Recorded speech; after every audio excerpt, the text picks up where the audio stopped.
حضرت محمد صلی اللہ علیہ وآلہ وسلم کی زندگی کا پس منظر ایک اہم دور پر مشتمل ہے جو عرب دنیا کی تاریخ کے اہم ترین لمحوں میں شمار ہوتا ہے۔ یہ دور اسلام کی آمد، اس کے ابتدائی ترقی اور حضرت محمد صلی اللہ علیہ وآلہ وسلم کی زندگی کے مختلف مراحل کا احاطہ کرتا ہے۔ ولادت 570 عیسوی۔ حضرت محمد صلی اللہ علیہ وآلہ وسلم کی ولادت مکہ مکرمہ میں 570 عیسوی میں ہوئی۔ آپ کا تعلق قریش قبیلے کے بنی ہاشم خاندان سے تھا۔ آپ کے والد کا نام عبداللہ تھا اور والدہ حضرت آمنہ نے آپ کی پرورش کی۔ آپ کے دادا عبد المطلب اور چچا ابو طالب نے بھی آپ کی کفالت کی۔ بچپن اور نوجوانی۔ آپ کے بچپن میں ہی والدہ کا انتقال ہو گیا، جس کے بعد آپ کے دادا عبد المطلب نے آپ کی پرورش کی۔ دادا کے انتقال کے بعد آپ کے چچا ابو طالب نے آپ کی کفالت کی۔ آپ کی نوجوانی تجارت اور صادق و امین کے نام سے جانی جاتی تھی، کیونکہ آپ نے ہمیشہ صداقت اور دیانتداری کا مظاہرہ کیا۔ اسی دوران آپ کی ملاقات حضرت خدیجہ رضی اللہ عنہا سے ہوئی، جو کہ ایک مالدار بیوہ تھی۔ حضرت خدیجہ رضی اللہ عنہا نے آپ کی صداقت اور امانتداری کو دیکھتے ہوئے آپ کو شادی کی پیشکش کی، جسے آپ نے قبول کر لیا۔ نبوت کا آغاز 610 عیسوی۔ جب آپ صلی اللہ علیہ وآلہ وسلم کی عمر 40 سال ہوئی تو آپ کو اللہ کی طرف سے نبوت عطا کی گئی۔ پہلی وحی غار حرا میں جبرائیل علیہ السلام کے ذریعے نازل ہوئی۔ اس وحی کا آغاز سورۃ العلق کی پہلی 5 آیات سے ہوا۔ ابتدائی 3 سال تک اپنے خفیہ طور پر لوگوں کو اسلام کی دعوت دی۔ بعد ازاں اللہ کے حکم سے اپنے کھل کر دعوت کا آغاز کیا۔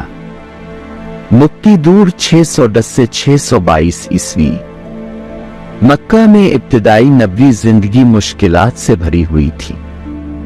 قریش کے سردار اور دیگر مشرکین نے مسلمانوں پر شدید مظالم ڈھائے۔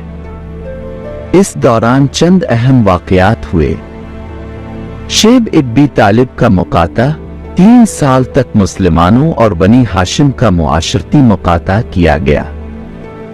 حضرت خدیجہ اور ابو طالب کا انتقال، ان کی وفات نے آپ صلی اللہ علیہ وآلہ وسلم کو گہرے صدمے سے دوچار کیا۔ مدنی دور 622 سے 632 عیسوی۔ 622 عیسوی میں حضرت محمد صلی اللہ علیہ وآلہ وسلم اور آپ کے صحابہ نے مکہ سے مدینہ کی طرف ہجرت کی۔ اس واقعے کو ہجرت کہا جاتا ہے اور یہ اسلامی کیلنڈر کا آغاز بھی ہے۔ مدینہ پہنچنے کے بعد اپنے اسلامی معاشرتی نظام کی بنیاد رکھی۔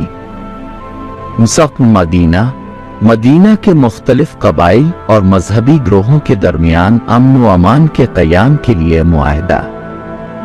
غزوات اور سراح، مختلف غزوات، جنگیں جیسے غزوہ بدر، احد، خندق اور دیگر اہم واقعات اس دور میں پیش آئے۔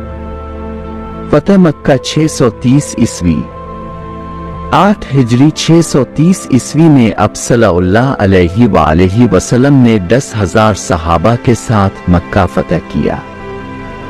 اس موقع پر مکہ کے لوگوں کے ساتھ عام معافی کا اعلان کیا گیا اور بیت اللہ کو بتوں سے پاک کیا گیا۔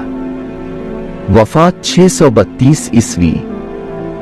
11 ہجری 632 عیسوی میں حضرت محمد صلی اللہ علیہ وآلہ وسلم نے اپنی آخری خطبہ حج الوداع دیا، جس میں اسلامی تعلیمات کی تکمیل اور مسلمانوں کے لیے آخری ہدایات دی گئیں۔ چند ماہ بعد 8 جون 632 عیسوی کو آپ صلی اللہ علیہ وآلہ وسلم نے مدینہ میں وفات پائی۔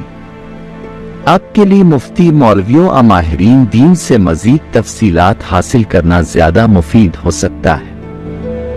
حضرت محمد صلی اللہ علیہ وآلہ وسلم کی زندگی کا یہ پس منظر اسلام کی تاریخ میں ایک عظیم اور مقدس سفر کی داستان ہے، جس میں آپ کی صداقت، امانت، اخلاق اور محبت کا پیغام ہمیشہ کے لیے رہتی دنیا تک محفوظ ہے۔ ویڈیو دیکھنے کا شکریہ۔ ہمارے چینل پر آپ کو خوش آمدید۔ اگر آپ ہمارے چینل پر نئے ہیں تو ہمارے چینل کو سبسکرائب کریں۔ شکریہ۔